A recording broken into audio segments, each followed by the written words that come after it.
මේ වීඩියෝ එකෙන් මම කතා කරන්නට බලාපොරොත්තු වුණා මේ එක්සිබිෂනිසම් කියන තත්වය පිළිබඳව.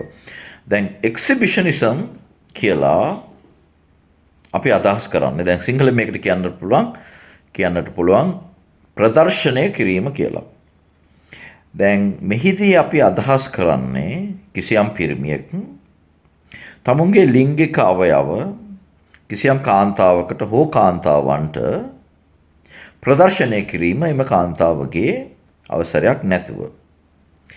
දැන් මේ වාගේ තත්වයක් තිබෙන පිරිමින් ගැන සමහර විට ඔබ අහලා ඇති. දැන් එසේ ප්‍රදර්ශනය කිරීමෙන් එම පුද්ගලයා ලිංගික ආස්වාදයක් ලබා ගන්නවා, ලිංගික උත්තේජනයක් ලබා ගන්නවා. කිසියම් විදිහකට එම කාන්තාව ෂොක් වුණොත් එහෙම නැත්නම් මේක දැකලා කම්පණයටපත් වුණොත් මෙම ලිංගික උත්තේජනය තවත් ඉහළ යන බවයි එහෙම නැත්නම් වැඩි වෙන බවයි මෙම රෝගයට අනුකූලව සිදුවන්නේ එහෙම නැත්නම් සිදුවන බව සඳහන් වන්නේ. දැන් සමහර අවස්ථාවල් වල මෙම ලිංගික අවයව ප්‍රදර්ශනය කිරීමේදී එම පුද්ගලයා ස්වයං වින්දනයේ යෙදෙන්නටත් පුළුවන්. දැන් ලිංගික අවයව එකිනෙකාට ප්‍රදර්ශනය කර ගැනීම සෑම විටම රෝග තත්වයක් වන්නේ නැහැනේ. මොකද ඒක කැමැත්තෙන් පුද්ගලිකව ලිංගික ක්‍රියාවලිය වල යෙදෙන ගැහැණු උදවිය පිරිමි උදවිය නිතර කර ගන්නවා වන්නට පුළුවන්. නමුත් එයින් කිසි කෙනෙකුට හානියක් වන්නේ නැහැ. එතකොට මෙම තත්ත්වය රෝගයක් විදියට සලකන්නේ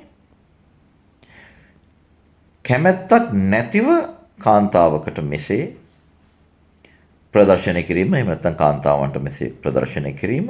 ඒ වගේම මෙම තත්ත්වය නිසා මෙම පුද්ගලයාගේ ක්‍රියාවලිය බිහේවියර් එක හැසිරීම එහෙමත් නැත්නම් සමාජයක හැසිරීම ඒ වාගේ ගැටලු ඇති වෙනවා.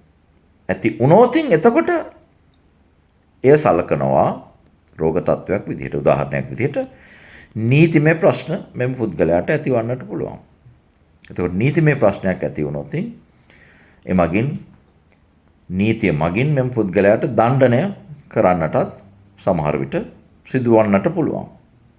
එතකොට එවැනි තත්වයක් තිබෙනවා නම් එවැනි සමාජයක එහෙම නැත්නම් නීතිමය එහෙම නැත්නම් මානසික ගැටලු ඇති වෙලා තිබෙනවා නම් එවිට මෙය රෝගයක් විදිහට සලකනවා.